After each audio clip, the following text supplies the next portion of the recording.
নমস্কাৰ সকলোকে আশা কৰো সকলো ভালে আছে আজি দিনটোৰ কাৰ্যসূচী লৈ দুইজনে ওলাই আহিছো আজি তিনটাকৈ নিউজ আছে আৰু কি নিউজ আছে ভিডিওটো চাই থাকিলেতো গমে পাব প্ৰথমতে আমি গৈ আছো আমাৰ ওচৰৰে মালিবাৰীত আছে আজি এটা প্ৰগ্ৰাম স্কুল এখনত বহুত পুৰণা ছাত্ৰ ছাত্ৰীসকলৰ লগতে গুৰুসকলৰ মিলনৰ এটা অনুষ্ঠান বহুত ধুনীয়া লাগিছে অনুষ্ঠানটোত গৈ আমি তাতে ধুনীয়াকৈ নিউজটো ললো আৰু এতিয়া আমি যাও আমাৰ নেক্সট প্ৰগ্ৰামটোলৈ আৰু নেক্সট প্ৰগ্ৰামটো হৈছে বাইহাটা চাৰিআলিত আছে আৰু বাইহাটা চাৰিআলিত এখন নতুনকৈ ৰেষ্টুৰেণ্ট ওপেন কৰিছে পাঞ্জাবী ৰেষ্টুৰেণ্ট এণ্ড ধাবা বুলি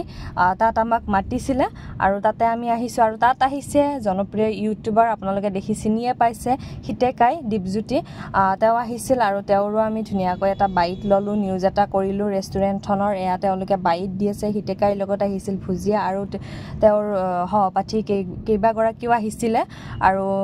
এনেকৈ আমাক শেষত গামুচাও দিলে ৰেষ্টুৰেণ্টখনৰ ওনাৰ গৰাকী আমাক গামুচা দিলে বহুত বেছি ধন্যবাদ জনালো সকলোকে আৰু ৰেষ্টুৰেণ্টখন যাতে ভালকৈ চলে তাকো আশা কৰিলো আৰু এতিয়া আমি যাওঁ আমাৰ নেক্সট প্ৰগ্ৰামটোলৈ আৰু নেক্সট প্ৰগ্ৰামটো এটা ধুনীয়া প্ৰগ্ৰাম আপোনালোকে বহুতেই জানে আবাহন থিয়েটাৰৰ কথা বহুত বেছি ফেমাছ হয় সেইখন থিয়েটাৰ ভ্ৰাম্যমান জগতৰ বহুত পুৰণি এখন থিয়েটাৰ হয় আৰু সেইখনৰে 2025-26 বৰ্ষৰ নাট্যবৰ্ষৰ আজি আখৰা গৃহ মুকলি কৰিব নাটক 3খন মুকলি কৰিব আমি তাতেই গৈ আছো আজি আৰু যিহেতু আবাহন থিয়েটাৰৰ যিখন আখৰা এই আখৰা গৃহটি বেজেৰাৰ পৰা মান্দাগাটা কুমনগৰত আছে আৰু তাতে আছে প্ৰগ্ৰামটো আৰু মানে ভিউ বিলাক ইমান ধুনীয়া নহয় তাতে বহুত বেছি ভাল লাগে পাহাৰবোৰ আছে কাৰণে বহুত বেছিয়ে ভাল লাগে আৰু আমি আহি পাও মানে অলৰেডি ৰিবন কাটা প্ৰগ্ৰামটো হৈয়ে গৈছে ভিতৰত বাকিখিনি প্ৰগ্ৰাম চলি আহিছে আৰু আমাৰ আহতে দেৰি হ'ল কাৰণ আমাৰ অলৰেডি দুটা প্ৰগ্ৰাম আছিল সেই দুটা প্ৰগ্ৰাম আমি কৰি আহতে দেৰি হৈ গ'ল আৰু এয়া আমি ভিতৰত সোমাই আহিছো আবাহনৰ নতুনকৈ যিটো বিল্ডিং আগতে এটা বেলেগ ৰুম আছিল তাত কৰিছিল এতিয়া নতুনকৈ বিল্ডিং এটা বনাইছে তাত কৰিছে আৰু ইতিমধ্যে প্ৰগ্ৰাম প্ৰায় শেষ হ'বই ধৰিছে আমি আহোতে এয়া প্ৰস্তুতি বাই অলপ কিবা